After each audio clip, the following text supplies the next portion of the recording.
তেহরানকে জব্দ করতে ইরানে কয়েক হাজার সেনা পাঠাতে পারে আমেরিকা, রয়েছে অন্য পরিকল্পনাও, দাবি রিপোর্টে। ইরানে সেনা পাঠাবে আমেরিকা, যুদ্ধ ঘিরে চাঞ্চল্য বিশ্বজুড়ে। বড় সিদ্ধান্তের মুখে ডোনাল্ড ট্রাম্প, ইরানে কি নামছে মার্কিন সেনা? হরমুজের নজর আমেরিকার, যুদ্ধের মোড় ঘোরাতে নতুন ছক। ইরানের তেলঘাঁটি টার্গেট, খর্গ দ্বীপ ঘিরে মার্কিন পরিকল্পনা ফাঁস। সরাসরি যুদ্ধে নামবে ইউনাইটেড স্টেটস, উত্তেজনায় কাঁপছে বিশ্ব।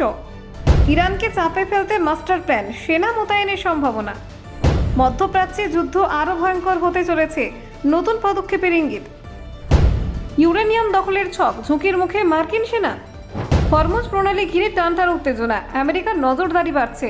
দেখুন, পশ্চিম এশিয়ায় চলমান সংঘাত ক্রমশ নতুন মোড় নিচ্ছে। ইরান, ইসরায়েল এবং ইউনাইটেড স্টেটসের মধ্যে উত্তেজনা এখন বৈশ্বিক রাজনীতির কেন্দ্রবিন্দুতে। এই পরিস্থিতিতে ইরানে সরাসরি মার্কিন সেনা মোতায়েনের সম্ভাবনা ঘিরে উদ্বেগ বাড়ছে আন্তর্জাতিক মহলে। সংবাদ সংস্থা রয়টার্সের একাধিক সূত্রের দাবি, ইরানের বিরুদ্ধে সামরিক চাপ বাড়াতে কয়েক হাজার সেনা পাঠানোর পরিকল্পনা বিবেচনা করছে ওয়াশিংটন। টানা প্রায় 20 দিন ধরে চলা সংঘাতের জেরে এই সিদ্ধান্তের সম্ভাবনা তৈরি হয়েছে বলে মনে করা হচ্ছে। মার্কিন প্রশাসনের ভিতরে এই নিয়ে বিস্তর আলোচনা চলছে। প্রেসিডেন্ট ডোনাল্ড ট্রাম্প নাকি সব ধরনের সামরিক বিকল্প খোলা রাখতে চাইছেন। পরিস্থিতি অনুযায়ী দ্রুত সিদ্ধান্ত নেওয়ার জন্য বিভিন্ন কৌশল প্রস্তুত রাখা হচ্ছে।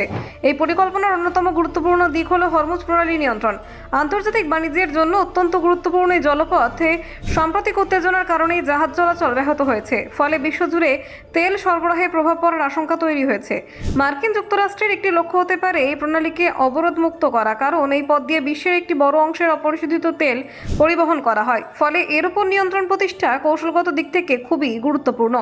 এছাড়াও ইরানের খর্গ দ্বীপকে ঘিরেও বিশেষ পরিকল্পনা রয়েছে বলে জানা যাচ্ছে।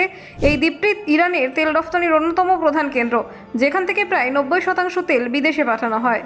এই দ্বীপে অভিযান চালাতে পারলে ইরানের অর্থনীতিতে বড় ধাক্কা দেওয়া সম্ভব বলে মনে করছেন কৌশলবিদরা। তবে এমন পদক্ষেপ নেওয়া হলে সংঘাত আরও তীব্র হতে পারে বলে আশঙ্কাও থেকে যাচ্ছে। আরও একটি সম্ভাবনা হলো ইরানের উপকূলবর্তী এলাকায় সেনা মোতায়েন।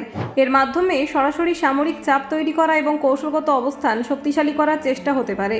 তবে এই সমস্ত পরিকল্পনার সঙ্গে যুক্ত রয়েছে একাধিক ঝুঁকি, বিশেষ করে ইরানের পরমাণু কর্মসূচিকে কেন্দ্র করে পরিস্থিতি আরও সংবেদনশীল হয়ে উঠেছে। মার্কিন প্রশাসনের একটি অংশ মনে করছে ইরানের ইউরেনিয়াম সমৃদ্ধকরণ কেন্দ্রগুলির ওপর নিয়ন্ত্রণ প্রতিষ্ঠার চেষ্টা করা হতে পারে, কিন্তু সেই ক্ষেত্রে মার্কিন সেনাদের নিরাপত্তা নিয়ে বড় প্রশ্ন উঠেছে। বিশেষজ্ঞদের মতে সরাসরি স্থলবাহিনী মোতায়েন করা মানে দীর্ঘমেয়াদী যুদ্ধের ঝুঁকি নেওয়া।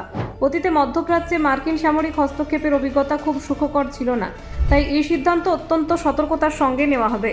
বর্তমানে আন্তর্জাতিক কূটনৈতিক দিক থেকেও পরিস্থিতি জটিল। একদিকে যুদ্ধ পরিস্থিতি, অন্যদিকে জ্বালানি বাজারের অস্থিরতা, সব মিলিয়ে বিশ্ব অর্থনীতির ওপর চাপ বাড়ছে। এখনো পর্যন্ত চূড়ান্ত সিদ্ধান্ত নেওয়া হয়নি বলে জানা যাচ্ছে। তবে পরিস্থিতি যেদিকে এগোচ্ছে তাতে যে কোনো সময় বড় সামরিক পদক্ষেপ নেওয়া হতে পারে, তাই গোটা বিশ্বই এখন তাকিয়ে রয়েছে এই সংঘাতের পরবর্তী অধ্যায়ের দিকে। ব্যুরো রিপোর্ট, অজানার দেশে।